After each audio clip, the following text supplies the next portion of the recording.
Hello all. So I have checked into my hotel in Atlanta for the big dance weekend convention. I'm very excited for it. I was at a different dance convention last weekend, so 2 weekends in a row with just the week recovery, and today's Thursday and I'm a little sniffly today, which is unfortunate.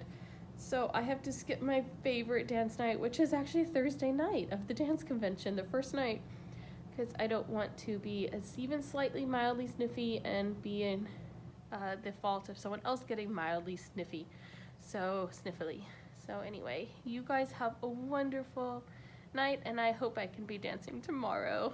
Okay, bye-bye.